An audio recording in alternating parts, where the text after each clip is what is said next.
स्नेह विज्ञान विग्रह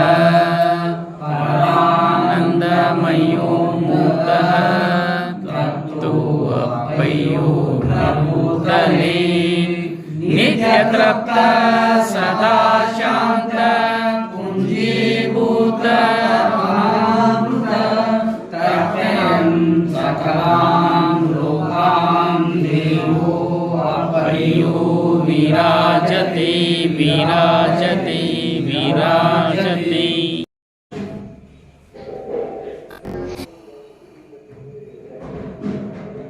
ओम तत्सत परब्रह्मणे नमः। ದತ್ತವಾಡ ಶ್ರೀ ಸದ್ಗುರು ಬಾಬಾ ಮಹಾರಾಜರವರ ಚರಿತಾಮೃತ 14ನೇ ಅಧ್ಯಾಯ ಸೂಚನೆ. ಹಲವು ಮಹಿಮೆಗಳನ್ನು ತೋರುತ್ತ ಸಲುಗೆ ಎಂಬತ್ತರನ್ನು ಪೊರೆದಂ ಸುಲಭ ಸದ್ಗುರು ಮೂರ್ತಿ ಬಾಬಾ ದೇವ ಹರುಷದಲ್ಲಿ ಬಹುವಾಚಕಮಾಶಿಯಲ್ಲಿ ಹಿಂದಿನ ಅಧ್ಯಾಯದಲ್ಲಿ ಶ್ರೀ ಬಾಬಾ ಮಹಾರಾಜರು ದತ್ತವಾಡ ಗ್ರಾಮದಲ್ಲಿ ಮೋತೆ ಮಣಿತನದ ಗಣಪತಿ ರಾವ್ ಎಂಬಾತನನ್ನು ಜ್ಞಾನಿಯನ್ನಾಗಿ ಮಾಡಿದರೆಂಬ ವಿಷಯಗಳನ್ನು ಹೇಳಿದರೆಲ್ಲವೇ ಮುಂದಿನ ಕಥಾಭಾಗವನ್ನು ಶ್ರದ್ಧೆಯಿಂದ ಕೇಳಿ. ಶ್ರೀ ಬಾಬಾ ಮಹಾರಾಜರು ಹಾಗಾಗಿ ದತ್ತವಾಡದಿಂದ ಚಿಕ್ಕೋಡಿ ಗ್ರಾಮಕ್ಕೆ ಹೋಗಿ ಅಲ್ಲಿನ ಭಕ್ತ ಜನರಿಗೆ ದರ್ಶನವಿತ್ತು ಭಕ್ತಿ ಜ್ಞಾನ ವೈರಾಗ್ಯ ಸಂಬಂಧವಾದ ವಾಕ್ಯಗಳನ್ನು ಅನೇಕ ಪ್ರಕಾರವಾಗಿ ಬೋಧಿಸಿದ್ದರು. ಅಲ್ಲದೆ ಅನೇಕ ಮಹಿಮೆಗಳು ಅವರಿಂದ ಹೊರಹೊಮ್ಮಿದ್ದವು. ಅನೇಕ ಪಾವಡಗಳು ಜರುಗಿದವು. ಅವೆಲ್ಲವನ್ನು ಬರೆಯಲು ಸಾಧ್ಯವಿಲ್ಲ. ಸತ್ತ ಎತ್ತನ್ನು ಸಜೀವಗೊಳಿಸಿದ ಪಾವಡ ಒಂದು ಮಾತ್ರ ಹಿಂದೆ ಬರೆಯಲ್ಪಟ್ಟಿದೆ. ಶ್ರೀ ಬಾಬಾ ಮಹಾರಾಜರು ಒಮ್ಮೆ ಚಿಕ್ಕೋಡಿಯದೆ ಮಾಡಿಸಿ ದತ್ತಾತ್ರೇಯ ಮಂದಿರದ ಸಮೀಪ ಇರುವ ಶ್ರೀ ಲಕ್ಷ್ಮೀನಾರಾಯಣ ಗುಡಿಯಲ್ಲಿ ತಮ್ಮ ಶಾಸ್ತ್ರ ಪ್ರವಚನವನ್ನು ಭಕ್ತರಿಗೆ ಅಮೃತದಂತೆ ಪಾನ ಮಾಡುತ್ತಿದ್ದರು. ಆಗ ಗ್ರಾಮದಲ್ಲಿ ಸಾವಳಗಿ ಮಠದ ಸ್ವಾಮಿಗಳು ಗುರುಭಕ್ತಳಾದ ವೇಣುಬಾಯಿ ದಂಡಿಗೆ ಪಾಟೀಲರು ಹಂಪಣ್ಣನವರು ನಾನಾ ಸಾಹೇಬ್ ನಾಡಗೌಡರು ಇರ್ಸಂಗಪ್ಪ ವೈದ್ಯ ಲಕ್ಷ್ಮಣ ಚಟ್ಟೀಸ್ ಗೋದಾಬಾಯಿ ಮಂಗಸೂಳೆ ಮುಂತಾದ ಅನೇಕ ಸದ್ಭಕ್ತರು ಶ್ರೀ ಬಾಬಾ ಮಹಾರಾಜರಿಗೆ ಶಾಸ್ತ್ರ ಪ್ರವಚನಾಮೃತಕ್ಕೆ ಭಾಗಿಗಳಾಗುತ್ತಿದ್ದರು. ಲಕ್ಷ್ಮಣ್ ಚಟ್ನೀಸ್ ಎಂಬ ಬ್ರಾಹ್ಮಣನು ತನ್ನ ಮಗನಾದ ರಾಮಚಂದ್ರನಿಗೆ 1899ನೇ ಇಸ್ವಿಯಲ್ಲಿ ಸಂಗ್ರಹಣೆ ಎಂಬ ರೋಗವು ಪ್ರಾಪ್ತವಾಯಿತು. ಆ ರೋಗದಿಂದ ಬಾಲಕನು ಉಳಿಯುವಂತಿರಲಿಲ್ಲ. ಬಾಲಕನು ಸಾಯುತ್ತಾನೆಂಬ ದೃಢ ನಂಬಿಕೆಯು ಲಕ್ಷ್ಮಣ್ ಚಟ್ನೀಸ್ನಲ್ಲಿಯೂ ಮತ್ತು ಆ ರಾಮಚಂದ್ರನಲ್ಲಿಯೂ ನೆಲೆಗೊಂಡಿತ್ತು. ಲಕ್ಷ್ಮಣ್ ಚಟ್ನೀಸರು ತನ್ನ ಮಗನನ್ನು ಶ್ರೀ ಬಾಬಾ ಮಹಾರಾಜರ ಸನ್ನಿಧಿಗೆ ಕರೆದೊಯ್ದು ಅವರ ಪಾದಗಳ ಮೇಲೆ ಕೆಡವಿದರು ಮತ್ತು ಹೇ ಗುರುಪ್ರಭು, ನನ್ನ ಮಗನು ಮೃತ್ಯುವಿಗೆ ತುತ್ತಾಗುತ್ತಾನೆ. ತಮ್ಮ ಕೃಪಾದೃಷ್ಟಿ ಇವನ ಮೇಲೆ ಬಿದ್ದರೆ ಮುಕ್ತನಾಗುತ್ತಾನೆಂದು ತಿಳಿದು ತಮ್ಮ ಪಾದದಡಿಗೆ ಹಾಕಿದ್ದೇನೆ. ಇನ್ನು ಸ್ವಲ್ಪ ದಿವಸಗಳಲ್ಲಿ ಇವನು ಕಾಲಾಧೀನನಾಗುತ್ತಾನೆ. ಅಂತ್ಯಕಾಲದಲ್ಲಿ ತಮ್ಮಂಥ ಮಹಾಪುರುಷರ ಆಶೀರ್ವಾದವಾದರೂ ಪ್ರಾಪ್ತಿಯಾಗಲೆಂಬುದು ನನ್ನ ಹೆಬ್ಬೈಕೆ ಎಂದು ಲಕ್ಷ್ಮಣ ಚಟ್ನೀಸರು ವಿನಮ್ರತೆಯಿಂದ ಹೇಳಿಕೊಂಡರು. ಶ್ರೀ ಬಾಬಾ ಮಹಾರಾಜರು ಚರಣದಡೆಯಲ್ಲಿ ಬಿದ್ದಿರುವ ರಾಮಚಂದ್ರನೆಂಬ ಬಾಲಕನನ್ನು ಮೇಲಕ್ಕೆ ಬೀಸಿ ಮೈಯನ್ನು ನೆವರಿಸುತ್ತಾ, ಲಕ್ಷ್ಮಣ, ಈ ಮಗನು ಕಾಲಾಧೀನನಾಗುವುದಿಲ್ಲ, ಅಂದರೆ ಈಗಲೇ ಇವನು ಮೃತ್ಯುನಾಗುವುದಿಲ್ಲ, ಇವನ ಆಯುಷ್ಯವು ಅತಿಯಾಗಿದೆ ಎಂದು ತಮ್ಮ ಕೃಪಾದೃಷ್ಟಿಯಿಂದ ನೋಡಿದರು. ಕೆಲಮಟ್ಟಿಗೆ ಔಷಧೋಪಚಾರವನ್ನು ಮಾಡಿದರು. ಆ ಪ್ರಭಾವದಿಂದ ಆ ರಾಮಚಂದ್ರನು ಆ ರೋಗದಿಂದ ಮುಕ್ತಿಯನ್ನು ಹೊಂದಿದರು. ಆ ಬಾಲಕನು ಈಗಲೂ 80 ವರ್ಷ ವೈಶುಲ್ಯವನಾದರೂ ಸಜೀವಂತನಾಗಿರ್ತಾನೆ. ಮಹಾಪುರುಷರ ಆಶೀರ್ವಾದದಿಂದ ಮಣ್ಣಾಗಿ ಹೋಗುವರು ಮಹನೀಯರಾಗುತ್ತಾರೆಂಬುದನ್ನು ಓದುವರು ಇಲ್ಲಿ ಗ್ರಹಿಸಬಹುದು. ಚಿಕ್ಕೋಡಿ ಗ್ರಾಮದಲ್ಲಿರುವ ಮಹಾಗುರು ಭಕ್ತಳಾದ ಏರುಬಾಯಿ ಬಡವಿ ಬಹು ಕಷ್ಟ ಜೀವಿ. ಒಮ್ಮೆ ಪಂಡರಿ ಯಾತ್ರೆಗಾಗಿ ಆ ಗ್ರಾಮದಿಂದ ಕೆಲವು ಜನ ಭಕ್ತರು ಇಟ್ಟಿದ್ದರು. ಅವರ ಜೊತೆಗೆ ಬಡವಿಯಾದ ವೇಣುಬಾಯಿ ಹೊರಟರು. ಎಲ್ಲರೂ ಪಂಢರಪುರವನ್ನು ಸೇರಿದರು. ಅಲ್ಲಿ ಶ್ರೀ ಪಾಂಡುರಂಗನ ದರ್ಶನ, ಚಂದ್ರಭಾಗಾ ನದಿಯ ಸ್ಥಾನ ಇವೆರಡು ಮುಖ್ಯವಾದವು.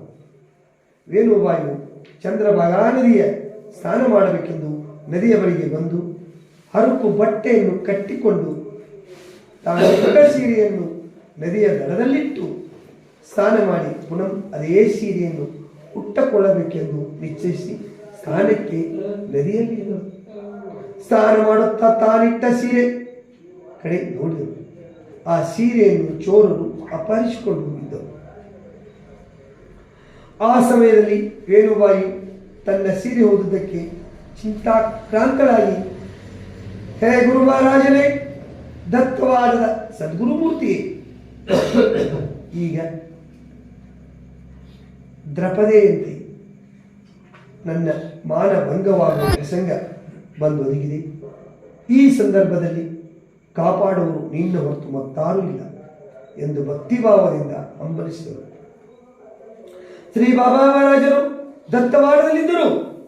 ಆ ಭಕ್ತರ ಅರ್ಥ ಧ್ವನಿಯನ್ನು ಕೇಳಿ ಕರುಣಾ ವಿಶಿಷ್ಟರಾಗಿ ಉತ್ತಮ ಸೀರೆಯನ್ನು ಕೈಯಲ್ಲಿ ಪಿಡಿದು ಚಂದ್ರಭಾಗಾ ನದಿ ದಡದಲ್ಲಿ ಪ್ರಕಟರಾದರು.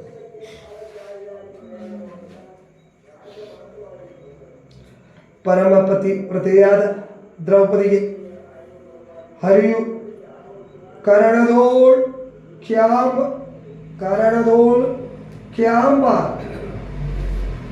ಕರುಣಿಸಿದ ಪರಿಯಂತೆ ವೇಣುಬಾಯಿ ದೆರೆಯನೋಳು ಗುರುವರನ್ನು ಬಾಬಾ ಸುಮೂರ್ತಿಯು ದರ್ಶನಗೊಂಡು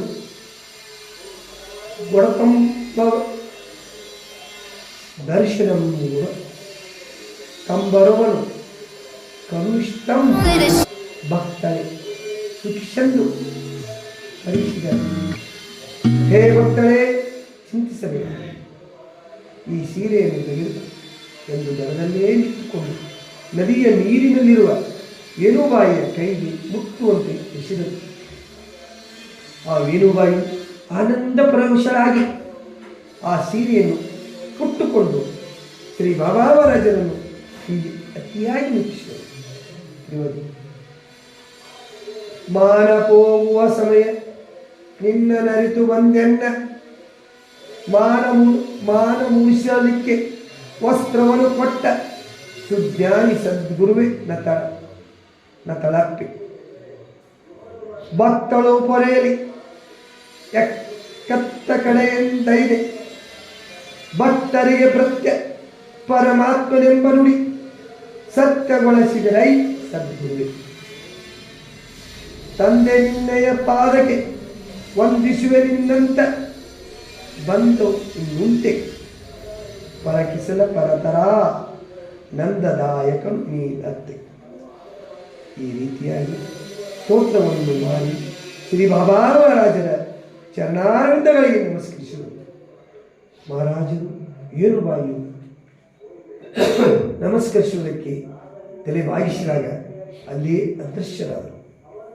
ಅದನ್ನು ಕಂಡು ವೇಣುಬಾಯಿಯು ಪರಮಾಶ್ಚರ್ಯ ಹೊಂದಿ, ಸದ್ಗುರುನಾಥ ಕಣ್ಮರೆಯದೆಯಾ, ದಯಾಮಯ ಎಂದು ಕೊಂಡಾಡಿದರು. ನಂತರ ತನ್ನ ಜೊತೆಗೆ ಬಂದ ಭಕ್ತ ಜನರಿಗೆ ಈ ಸಂಗತಿಯನ್ನು ಹೇಳಿದರು. ಆ ಭಕ್ತರು ಕೇಳಿ ಆಶ್ಚರ್ಯ ಹೊಂದಿ ಶ್ರೀ ಬಾಬಾ ಮಹಾರಾಜರನ್ನು ಮುಟ್ಟಿಸಿದರು. ವೇಣುಬಾಯಿಯ ಮೊದಲೇ ಗುರುಭಕ್ತರಾಗಿದ್ದರು. ಆ ಭಕ್ತಿ ಮತ್ತಿಷ್ಟು ಅತಿಶಯಿಸಿ ಕೊನೆಗೆ ಮಹಾಜ್ಞಾನಿಯಾಗಿ ಕೃತ್ಯಳಾದಳು. ಆ ಚಿಕ್ಕೋಡಿಯಲ್ಲಿ ನಾಗಪ್ಪನೆಂಬ ಒಬ್ಬ ವಿರತಿಶೀಲವಂತನಾಗಿದ್ದನು. ಈತನು ಕೈಯಲ್ಲಿ ತೆಂಗಿನ ಪರಟೆಯನ್ನು ಹಿಡಿದು ಮನೆ ತಿರಿದುಂಡು ಸಿಕ್ಕಲ್ಲಿ ವಾಸ ಮಾಡುತ್ತಿದ್ದನು.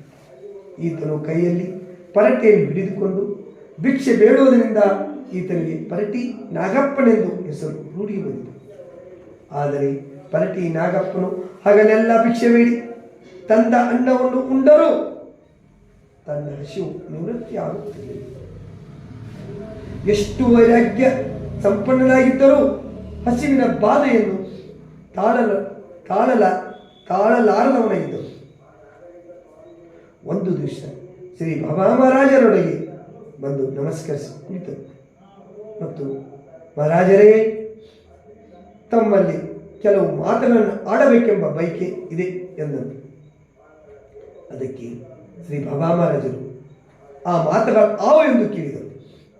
ಆದರೆ ನಾಗಪ್ಪನು ನೊಣಗಳು ಕಣ್ಣು ಮುಚ್ಚಿದ ಮೇಲೆ ಮಾತನಾಡೋಣ ಎಂದನು. ಅಂದರೆ ನೊಣಕ್ಕೆ ಸದೃಶ್ಯರಾದ ಜನರು ಮಲಗಿದ ನಂತರ ನಾವು ಇವರೇ ಮಾತನಾಡೋಣ ಎಂಬ ಅಭಿಪ್ರಾಯ. ಅದಕ್ಕೆ ಬಾಬಾ ಮಹಾರಾಜರು ಹಾಗೇ ಆಗಲೆಂದರು. ಆ ನಾಗಪ್ಪನವರು ಅಲ್ಲಿಂದ ಎದ್ದು ಹೊರಟು ಹೋದರು.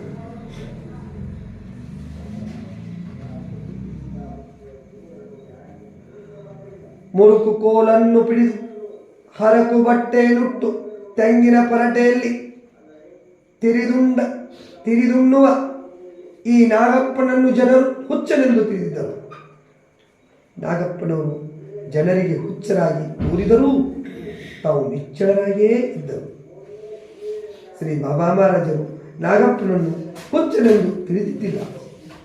ವಿರತಿ ಉಪರತಿಯ ಸ್ಥಿತಿಯಲ್ಲಿ ಇರ್ತಕ್ಕವನೆಂದು ತಿಳಿದಿದ್ದರು. ನಾಗಪ್ಪನು ಆ ದಿನ ರಾತ್ರಿಯಲ್ಲಿ ಬಾಬಾ ಮಹಾರಾಜರನ್ನು ಕರೆದುಕೊಂಡು ಪಾಳು ದೇವನನ್ನು ಸೇರಿ ಅಲ್ಲಿ ಸೂರ್ಯೋದಯದವರೆಗೂ ಒಬ್ಬರಿಗೊಬ್ಬರು ಅಧ್ಯಾತ್ಮ ವಿಷಯ ಚರ್ಚೆಯಲ್ಲಿ ಕಾಲ ಕಳೆದರು. ನಾಗಪ್ಪನು ಬಾಬಾ ಮಹಾರಾಜರನ್ನು ಕುರಿತು, ಮಹಾರಾಜರೇ, ನನಗೆ ಹಸಿವು ವಿಶೇಷವಾಗಿ ಆಗುತ್ತದೆ, ಎಷ್ಟು ತಿಂದರೂ ತೃಪ್ತಿ ಉಂಟಾಗುವುದಿಲ್ಲ, ಇದಕ್ಕೇನು ಮಾಡಬೇಕು ಎಂದು ಕೇಳಿದರು. ಅದಕ್ಕೆ ಬಾಬಾ ಮಹಾರಾಜರು ಶಾರ್ದುಲ ವಿಕ್ರಡಿತಿ ವ್ರತ ಆ ನಾಗಪ್ಪನ ಕೈ ನಾಡಿ ಪಿಡಿದಂ ಬಾಬಾ ಮಹಾರಾಜ ತಾಂ ಸ್ವಾನಂದಾಮೃತವನ್ನು ತುಂಬಿ ಜವದಿಂದೊತ್ತೊತ್ ಲಾಡಿಯಂ ಬೋನಂ ನೀಡಿದ ರೀತಿ ಮಾಡಲದಕ್ಕಂ ಸಂತೃಪ್ತಿ ಸಂತೋಷದಿಂದ ಗಪ್ಪನು ಸೋತ್ರಗೈದು ಮಣಿದಂ ಬಾಬಾ ಮಹಾರಾಜರ. ನಾಗಪ್ಪನ ಕೈಯನ್ನು ಹಿಡಿದು ಒಂದು ನಾಡಿಯನ್ನು ಒತ್ತಿದರು ಮತ್ತು ಕೃಪಾದೃಷ್ಟಿಯಿಂದ ನೋಡಿದರು. ಕೂಡಲೇ ನಾಗಪ್ಪನವರಿಗೆ ಊಟ ಮಾಡಿದಷ್ಟು ತೃಪ್ತಿಯಾಯಿತು. ಧರಿಕೆಗಳು ಕಂಠದಿಂದ ಬರಹತ್ತಿದವು. ಸಂತೋಷವಾಯಿತು. ನಾಗಪ್ಪನು ತನಗಾದ ಆನಂದವನ್ನು ಮಹಾರಾಜರಿಗೆ ಹೇಳಿ, ತಮ್ಮ ಕೃಪಾ ಪ್ರಭಾವದಿಂದ ನನ್ನ ತ್ರಷೆಯ ಬಾಧೆಯು ಪರಿಹಾರವಾಯಿತು ಎಂದು ಭಕ್ತಿಯಿಂದ ಮಹಾರಾಜರ ಪಾದಗಳಿಗೆ ಅಭಿವಂದಿಸಿದರು.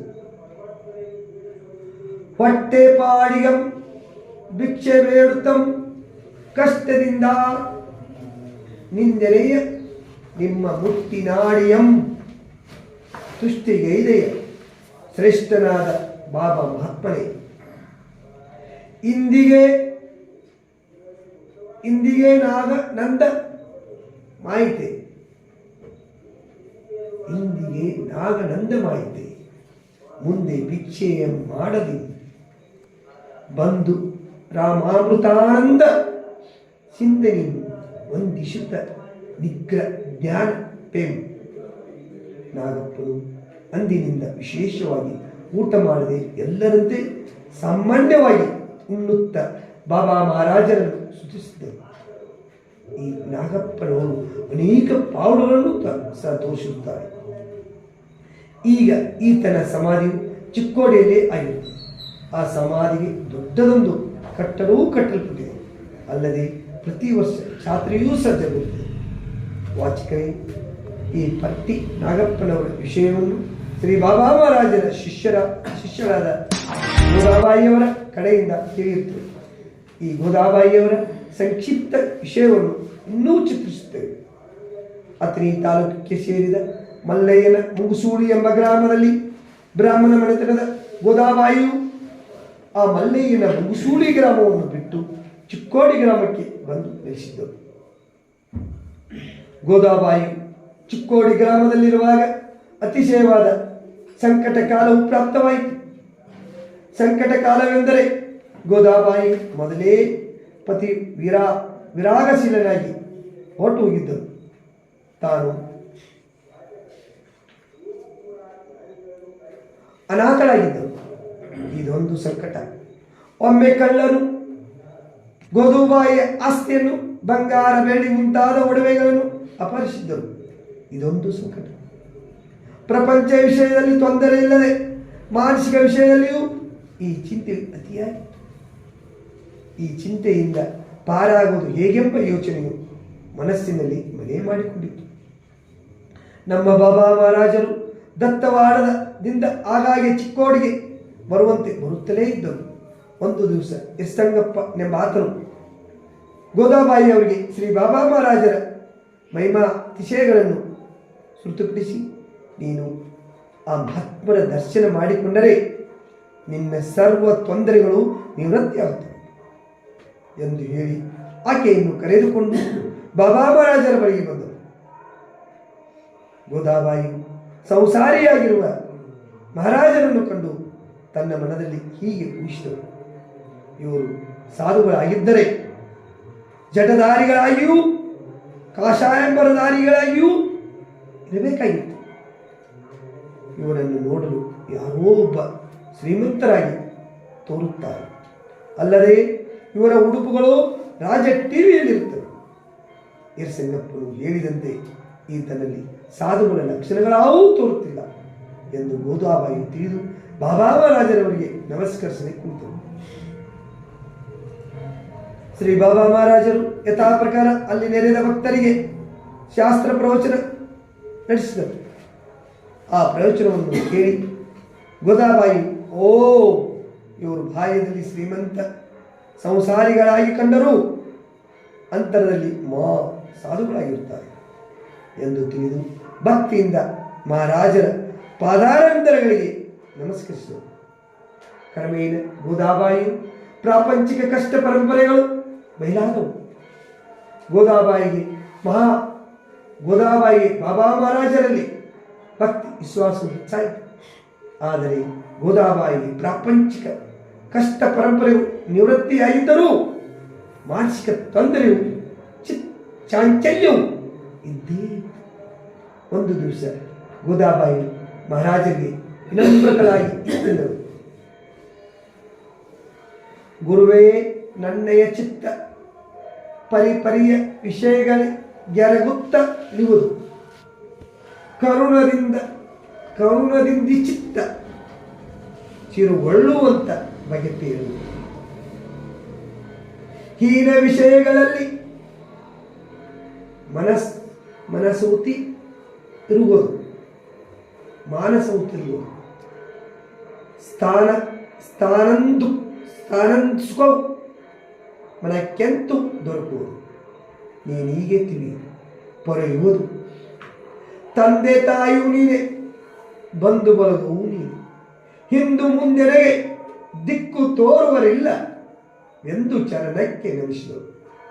ಈ ರೀತಿ ಗೋದಾಬಾಯಿ ತನ್ನ ಚಿತ್ತ ಚಂಚಲತ್ವವು ಅಡಗುವುದಕ್ಕೆ ಸಾಧನವನ್ನು ಕೇಳಿಕೊಂಡರು. ಶ್ರೀ ಬಾಬಾ ಮಹಾರಾಜರು, ನೀನು ದತ್ತವಾಡಕ್ಕೆ ಬಂದರೆ ಸರ್ವ ಅಭ್ಯಾಸವು ನಿನಗೆ ಲಭಿಸುವುದೆಂದು ಹೇಳಿದರು. ನಂತರ ಪತಂಜಲಿ ಯೋಗ ಸೂತ್ರ ಪ್ರಕಾರ ಯೋಗಾಭ್ಯಾಸದ ಕ್ರಮವನ್ನು ತಿಳಿಸಿದರು. ಗೋದಾಬಾಯಿ 6 ತಿಂಗಳಲ್ಲಿ ಆ ಯೋಗಾಭ್ಯಾಸದ ಮೂಲಕ ಸಮಾಧಿ ಸುಖವನ್ನು ಅನುಭವಿಸುತ್ತಿದ್ದರು. 1 ಗಂಟೆಯವರೆಗೆ ಶಾಶ್ವವನ್ನು ಬಂಧಿಸಿ ಮನಸ್ಸನ್ನು ನಿಲ್ಲಿಸಿ ನಿರ್ವಿಕಲ್ಪ ಸಮಾಧಿ ಸುಖವನ್ನು ಅನುಭವಿಸುತ್ತಿದ್ದರು.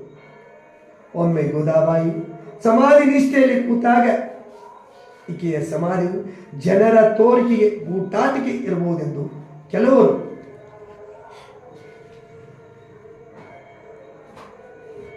ವಿಕಲ್ಪ ತಾಳುತ್ತಿದ್ದರು. ಆ ಕಾಲಕ್ಕೆ ಕಿರ್ಲೋಸ್ಕರ್ ಡಾಕ್ಟರ್ ಅವರು ಬಂದು ಡಾಕ್ಟರರು ಪರೀಕ್ಷಿಸಿ ಇದು ನಿಜವಾದ ಸಮಾಧಿ, ಬೂಟಾಟಿಕೆ ಸಮಾಧಿಯಲ್ಲ ಎಂದು ಹೇಳಿದರು.